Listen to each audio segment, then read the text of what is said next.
Another episode of the Government Coins podcast. And today we have a special treat. Of course, I always go in and make sure we find the best of the best when it comes down to doing this. So I have had the opportunity to connect with Renell Roberts. She has over 15 years of experience as a federal procurement professional. So you know the type of details we're about to get into today, okay? Now, the one thing that I want to say is this is such a great opportunity that we're starting, but we're looking to continue to have multiple, opportunities and episodes talking about this. But without further ado, Renell, how are you? Hey Shakia, how are you? Hey everybody. Listen, so as y'all know, we are live on YouTube right now, but we're also live on Instagram. Okay. So if you have any questions, feel free to go ahead and drop them in the chat. I'm gonna ask my first question, and that one is, Vernell, would you tell us a little bit about yourself? All right. So again, hey everybody, my name is Renell Roberts. I am a procurement professional here in Washington, D.C. I've been in the procurement industry for about 15 years now. And I was first introduced to procurement back in 2010 when I had my first government job. I was hired as a program analyst for the agency. However, the agency was a little short staffed in the procurement department, and they needed persons to be a contracting officer representative, which is a core. And my then supervisor voluntold me to go to core training and register for the training. And when I was in that training, because I actually was in the middle of doing my MBA, and I wanted to do project management. When I was in that training, I got a good spark and a boost about contracts and procurement, and I was just like, "Oh, I like this. I like doing this." And since then, the rest has been history. I love it. So just that voluntold aspect of it, it's crazy how our paths are already lined out. But thinking of that voluntold coming from the military, that was always something that annoyed us like crazy. So to see that, that kind of helped you transition into what became, your career path Yeah. after a while. Now, thinking about this, can we talk a little bit more about the profession of a procurement professional? Like what type of products or services does well, I'll get into that one first. Can you tell us about the profession just to give us an understanding of what that is? So the profession of a procurement professional is basically that person is a business advisor. That's how we act in capacity. We are business advisors. Our jobs are to come in, understand the rules and regulations on how the agency should be doing purchases or purchasing, whether that is big items, little items, or pens, pencils, cars, vehicles, whatever it may be. There are rules and regulations on how that should be done. Our job is to advise our client, which is an internal client, which is the agency, on how they can get the needs that they need and how they could get them met as quickly as possible. This person has a ethical responsibility, a budgetary responsibility to spend the agency's money within the laws and regulations that have been set forth. So it just really just depends on if you are, well, first of all, it depends on what type of agency you are working for. If it's government, if it's federal government, if it's state or local government, and then also to private sector organizations do also have rules and regulations on how they will do their purchasing. Got it. Okay, so this is something that is not just tied to the federal or any just government in general. You could also carry this into the private sector as well. Now, You most definitely can. thinking about like purchasing, what are some of the things that you see or have typically purchased as a procurement professional? Oh my goodness. I so the number one commodity that typically all agencies purchase is consulting services.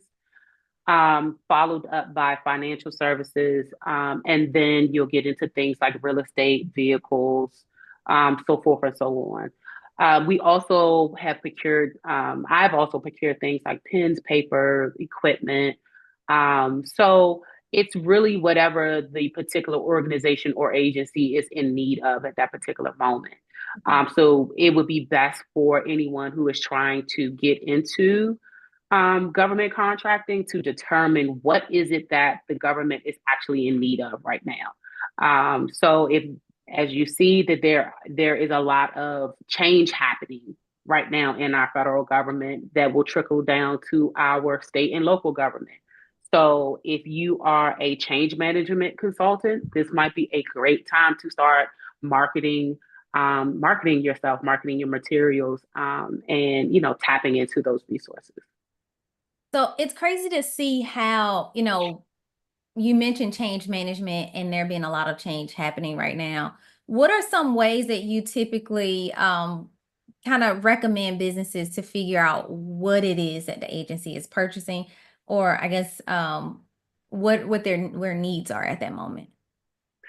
So my biggest recommendation in that particular case is to reach out to your bestie, who is Google, Mhm. and start identifying agencies that you're willing or you're interested in working with. Mhm. Based off of that information, you can make a determination to see what type of services that they provide. So, for example, DoD does defense. So a lot of this stuff will be computers, guns, cars, tanks, all of those things. So it might not be best that you're a small marketing company looking to tap into the federal government. That might not be the best agency for you to go after. It may be health and human services, where they have to market out to the Public. universe and they have to market out to the United States and beyond. The other thing that I would always recommend, and I always push small business owners to do, is to tap into your state and local government. Mhm. If you tap into your state and local government, they are able to, it's a lot more easier to get down to the granular level to understand exactly what that particular agency is looking for. Um, because those persons are a lot more accessible. Mm. So yeah. Okay. I like that, and having that accessibility. Now when we think about like some of the top industries that government purchase, can we talk a little bit about that? Yes. Okay. So some of your top industries that the government purchase would be defense. The U.S. spends I did my research, about $900 billion annually in government spending. That's a lot of money. Next, you will follow up. It would be construction, then IT, and then healthcare. Your healthcare is your Medicaid and Medicare. Okay. Okay. So in construction, then healthcare. Yes. Okay. All right. IT, then healthcare. IT. Okay. Okay. Yeah. Now, thinking of some of those spaces, let's say, for example, someone's getting ready to um, go after these opportunities. How can we figure out what the agency's budget is? Oh. So when it comes to the agency budget, Google is your bestie. You can pull up Google and you can ask them, like, hey, what is this agency? What is the Department of Energy's annual budget? And it will tell you. Now, it may be a little bit harder to get down to that more granular level again when you're asking that exact question of, how much does the Department of Energy spend on small businesses, or what is their budget for small businesses? Mm. That level might be a little harder to get to. But if you do a little bit of research and you kind of start drilling down, and there are plenty of websites out there that can show you what the agency has spent with small businesses in the prior fiscal year, you can kind of get a guesstimate on, exactly what their budget may be. Now, when it comes to the state and local government, I find that information is a lot more accessible, and it's easier to find. So here in Washington, D.C., D.C. government has something that is called the Green Book. And the Green Book is associated with DSLBD. DSLBD is the Department of Small and Local Business Development. And what you can do is you can go onto their website. They have a green book. How it used to be before COVID is you can actually get an actual book. It was an actual book. It was green. And in that book, it was all of the agencies that reported to all of the agencies that are in the district. And when I say agencies, I'm talking about DC government agencies, not federal, but DC government agencies. Their annual budget, um, their their request to their annual spend with small businesses, what they were requested to spend with small businesses, and then a list of all of their commodities, the things that those small businesses would do. So you would have some places like Department of Health. Department of Health, of course, they spent a lot of their money in consulting services versus DPW, which is Department of Public Works. A lot of their their annual budget might be in materials. So you have to do your research. You have to go to the various areas in which that you want to work. Another thing is that you can, especially if you want to start tapping into the school districts or charter schools. That's another great place to go as well. And there you might have an actual CEO, CPO, or CFO that you can call or email, and they can provide you with that information. Mm. So it's something about that information being readily accessible. And when it comes down to the budget, I think this is also like kind of confusing sometimes. What does that mean for small businesses? Like, why do I care about the budget if I don't know how much they're spending with small businesses? Well, you care about the budget because you want to know how much the agency actually has. So if the if the agency has set aside $10 million in consulting services, you should automatically think in your head, okay, a percentage of that $10 million would have to go to small businesses. Your job is just to identify what percentage that is, and then is your small business something that this agency or this organization would like to partner with. Perfect. Now I have another question from the chat, and someone is asking, well, I have two questions from the chat actually. Okay. Someone is asking about healthcare transportation. They're located in Virginia. And then another question is someone's asking, they are insurance agents and they're are trying to understand if the government purchases their services as well. So yes, but the specific question, so insurance, that one I would definitely start connecting with the local departments of health and wherever you are. I'm not sure where that person is. The Department of Health, or let's see, let me see. Is it health insurance or is it vehicle insurance? Or what kind of insurance are we talking about? I think we'll have to give them a second A to second. answer. But then Okay. we have Tania in the chat. She also said healthcare transportation, so we can probably hop on that one. Healthcare transportation, most definitely connect with the Department of Health.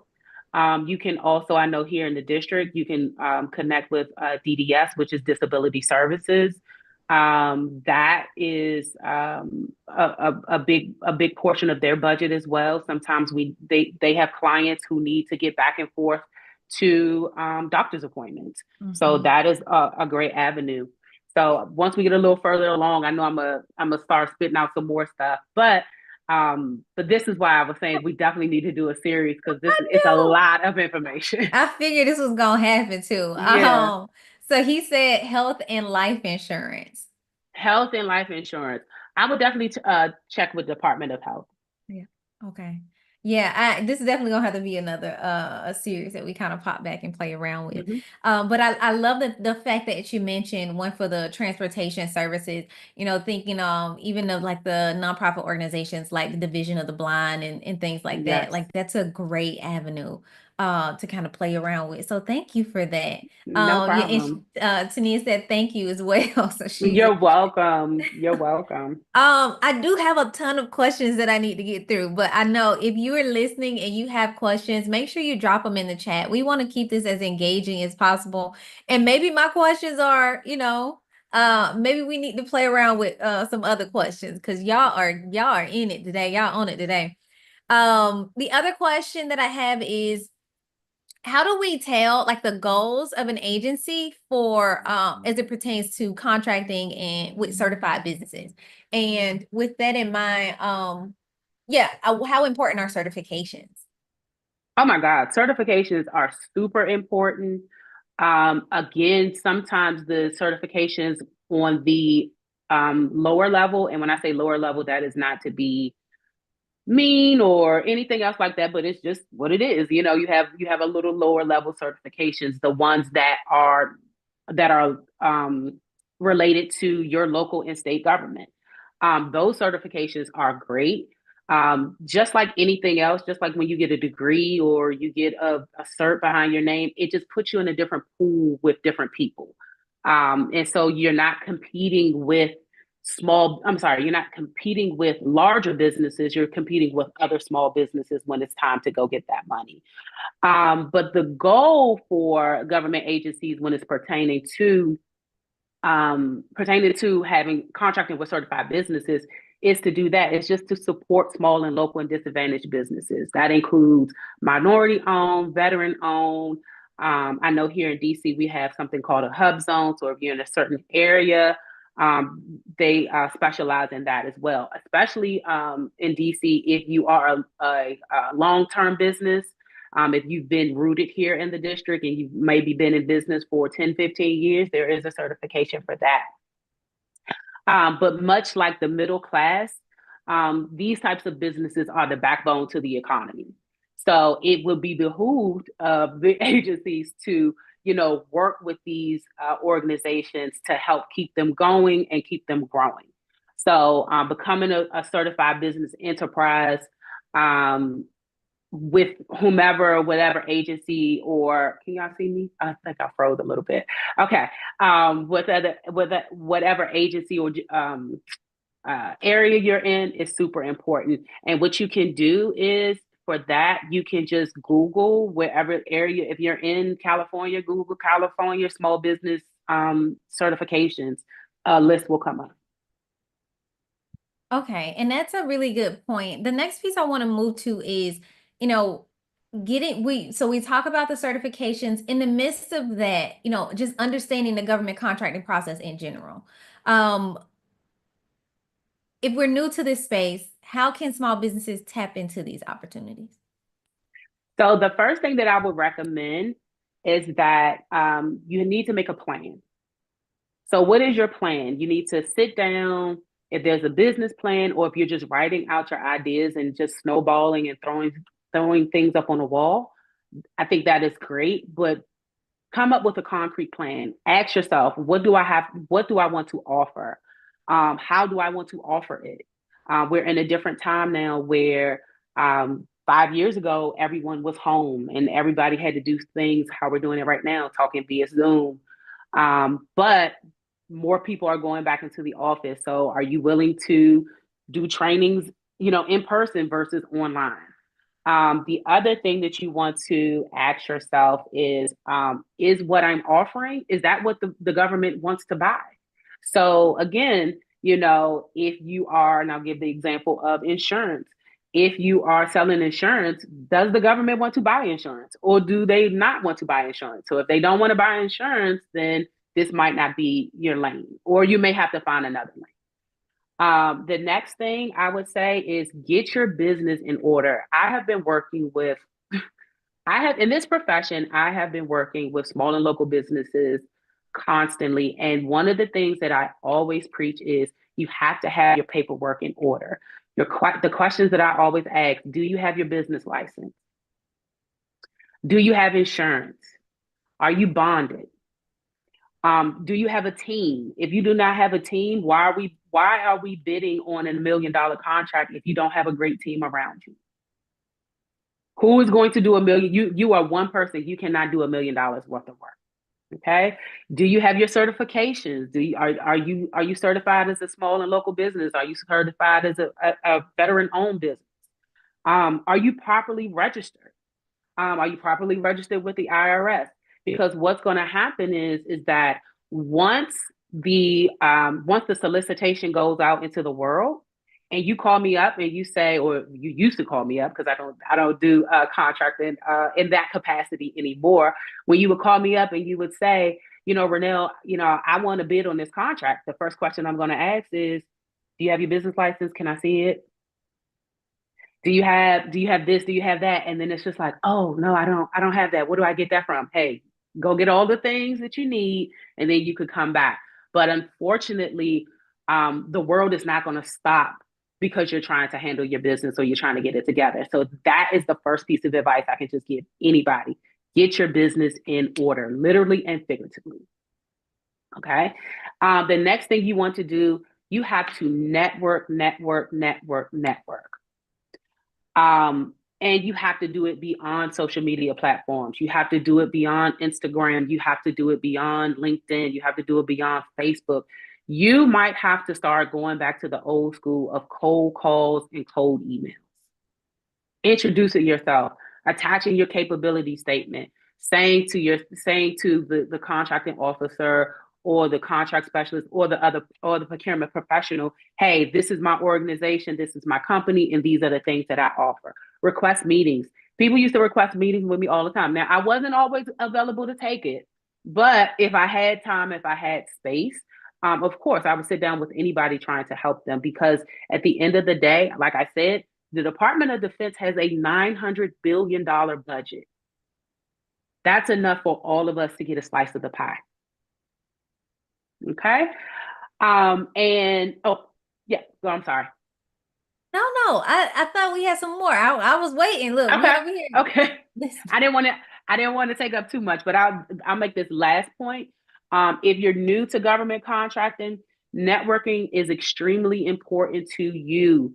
You have to network with the government, and you have to network with other government contractors. And you all see me kind of looking back and forth because I'm trying to hit a lot of points that I wrote down. There may be opportunities for you to subcontract with a prime contractor. So your prime contractor would be, I'll just throw a few names out. It might be your Booz Allen Hamiltons of the world. It may be your IBMs of the world. It may be your I can't think of anybody else, but anyway, you can connect with a prime contractor and sit as a sub. And so what a sub does is that sometimes they can, exactly that, they sub out work. So it may be, you know I use the young lady's example of a medical vehicles, medical transportation. So a larger company may get a large contract. They may sub out some of their work to you. So instead of them having to take over the entire district and providing medical transportation, you can do a certain ward. So like Ward 7, you might be doing that for Ward 7. So it really all kind of just depends, but definitely start connecting with your prime contractors. And how do you figure out who's a prime contractor? It's the person who's winning all of the contracts. and that's a good question. Identifying prime contractors and how to do business with them. That's something that we're gonna have to talk about in another episode. But let's talk about where you can find contracting opportunities.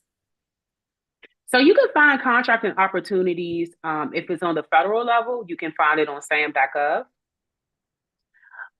If you're on your state and local level, just go to Maryland.gov, contracting opportunities, whatever their procurement enterprise system that they have in place, it'll pull it right on up and you can see all the different opportunities there. Each, I know Maryland, DC, and Virginia does. I'm not sure about any of the other states, but I think that they would. You can go to their small and local business or their commerce a Department of Commerce, and you can talk to someone and ask, like, hey, what does your state offer? What does the state offer me as a small business? I want to do business with the state. Okay, perfect. So every for those small businesses, those are some opportunities they can tap into. Another thing you mentioned when it comes down to when you said networking, one thing that I wanted to kind of hit on a little bit was industry days and events where you can go. Like, how do I meet these people in person? So the best thing, yes. So first, the first thing is this: the government does have industry days. They have been a little slower here lately, but they still happen. The best thing that you can do is you have to get on the mailing list of a lot of these organizations. To ensure that you're getting the latest updates. So, example again, DSLBD, they send out a ton of alerts to business owners if you are registered with them on programs, opportunities, upcoming events for businesses. They have like a business and they call it like a business fair where businesses can connect with the local agencies within the district. They also connect them with a persons at our electrical company, which is Pepco, DC Water, especially in the district. You can do the airports. So Metro, we have a lot of information, but you have to get connected with them. I always push everyone to DSLBD. I am not 100% sure what agency it would be for Maryland or Virginia, but you can always just Google. Oh, and the other thing is you can also start associating yourself with local national procurement and purchasing organizations.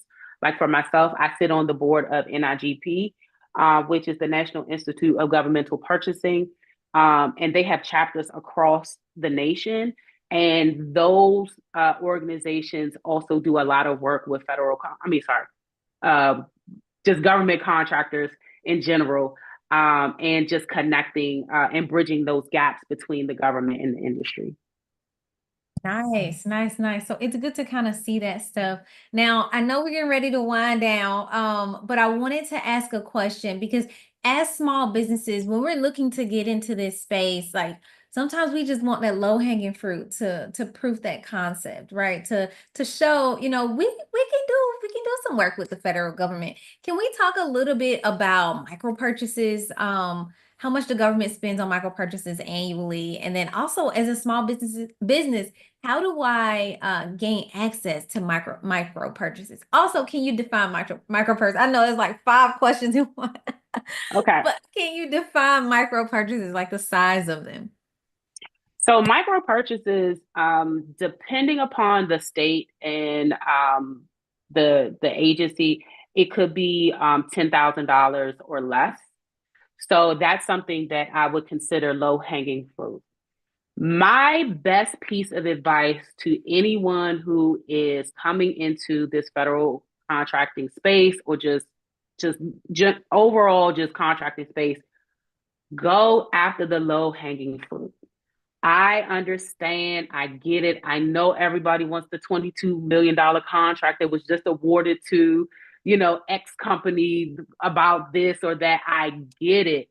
You have to crawl before you walk. And unfortunately, but fortunately, you're going to do a lot more crawling than walking. Um, it takes those companies that win those $22 million contracts, it takes so much work to even put the proposal together. It probably costs them maybe 5 million in just contracts and legal and their teams and this, that, and the third, and then working with other and having joint ventures or working in partnership with other small businesses to even get the contract in place. Go after the low hanging fruit.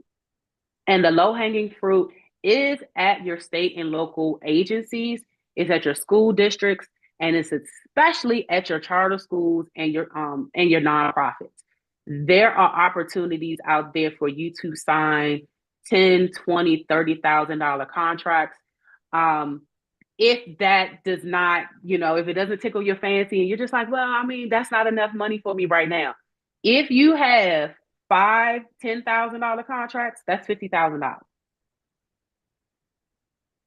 So I would much rather go ahead and get my five now that I can capture and I can grab really quickly instead of investing all of the energy at this particular time in the $50,000 to $60,000 contract. So again, it depends on what type of organization you are and what you're looking for. These procurements are, again, they're not your $1 million contract. And the other thing that I wanted to say is this allows you to work on your past performance. That is something that we do not talk about enough in the contracting space. You have to have past performance. As a contracting officer, why would I issue you a $1 million contract or even a $50,000 contract if you have not had any past performance in doing what you said that you're going to do? Why would I do it? How do I know that you can do this thing? How do I know that you can provide the services that you're providing if you've never done it? So going after that low hanging fruit will help you build up that past performance so you can say, well, yes, I have been able to provide this medical transportation because I've provided it here, here, here, here, and here. And also too, here's some of the feedback from those persons.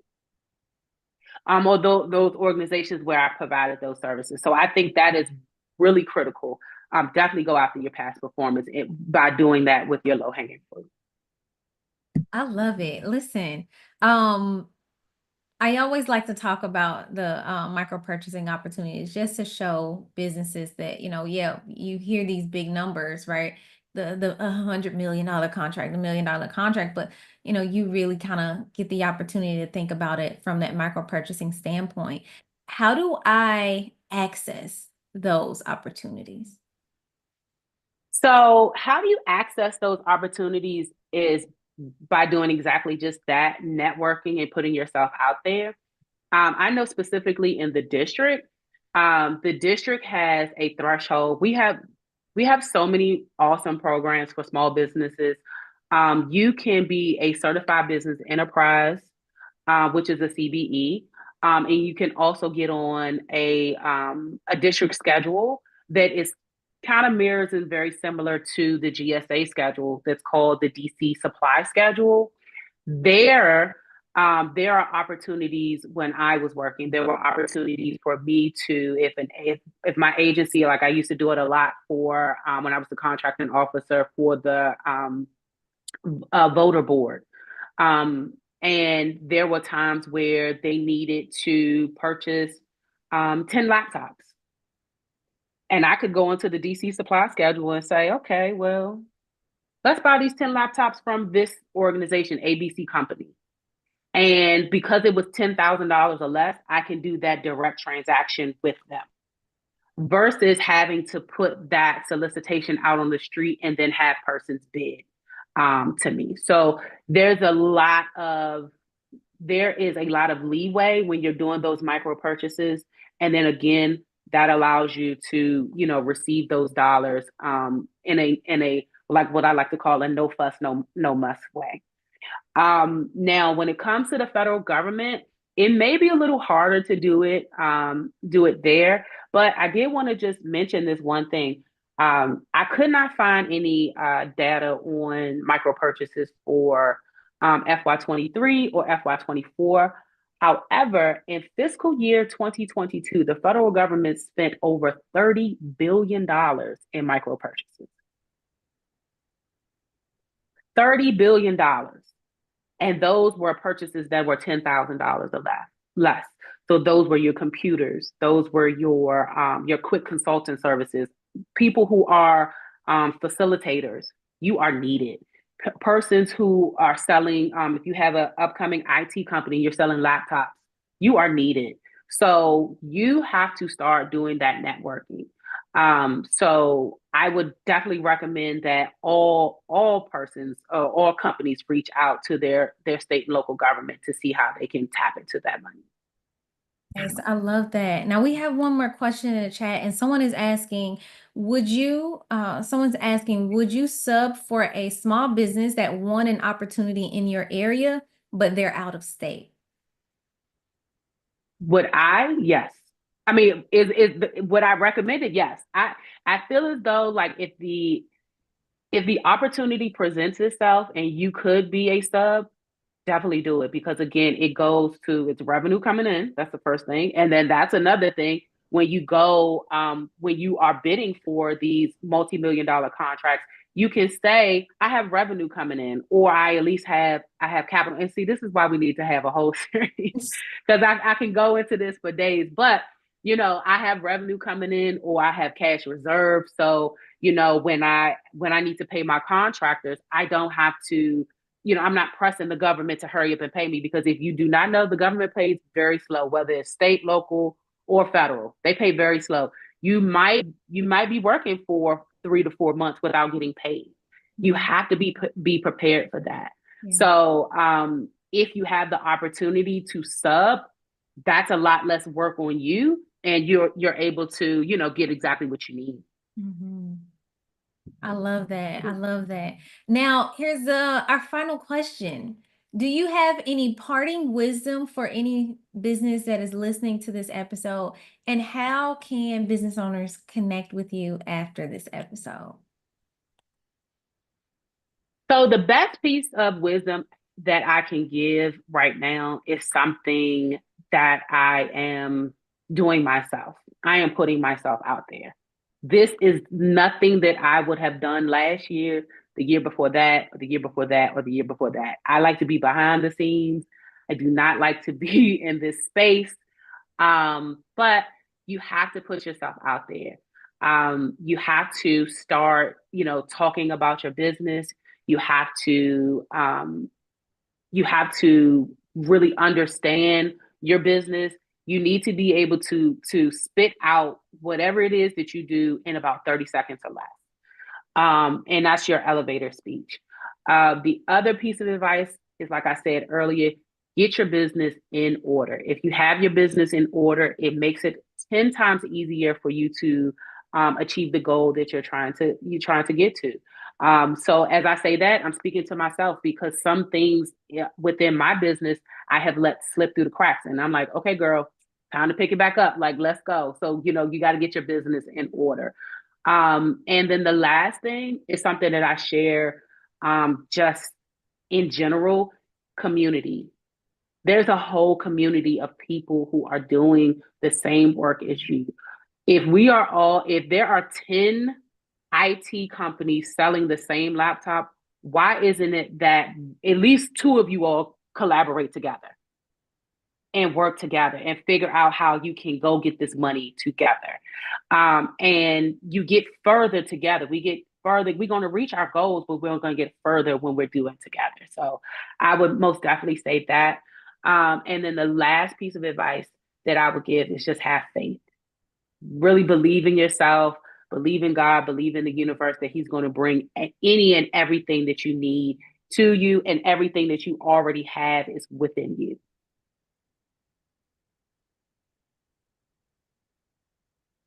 Wow. Okay. That is amazing. Oh, another thing is, how can businesses connect with you after this? Your LinkedIn or anything? How would you like people to reach out and connect? Sure. So you can connect with me online on social media. I can put it in oh no, they can't see me on that side. So I have a consulting company. It's called District Contracts and Management. You can connect with me on Instagram. It's District Contracts. And then also too, you can connect with me on LinkedIn. You can just type in my name, Renell Roberts. It's Renell Roberts, Roberts, and I'll be there. You can connect with me on my personal social media as well. It's iRenell85. And I can be found on Facebook as well, Renell Roberts Renell Roberts. And if you want any type of consulting services or just to connect and reach out and, I can see how I can help in any way, you can email me or email my company. It's districtcontracts@gmail.com. Perfect. So anyone's listening, Angela's in the chat. She's like, great information. Thank you so much, Renell. You're I've dropped the welcome. information in the chat as well, how to connect with her from LinkedIn to Instagram to business email as well. If you're tuning in and you're listening to this episode on any of the podcasting mediums, head over to the YouTube channel to get this information and get a chance to go and actually connect with Renell. Like I mentioned, this is first of many episodes and collaborations to come. So I'm looking forward to this. Thank you so much, Renell, for the time Thank that you spent you. today. I know you could have spent way more time I could going, have. but we're extremely grateful for the time that we've had today. Spend this lunch hour with you, and we'll see you again on another Awesome. episode of the Government Coins Podcast. Bye, y'all. Bye, y'all. Don't forget to like, comment, and subscribe and share this video as well. All right, I'll see y'all. Peace. That's it. We're All done. right. I was like, oh my goodness.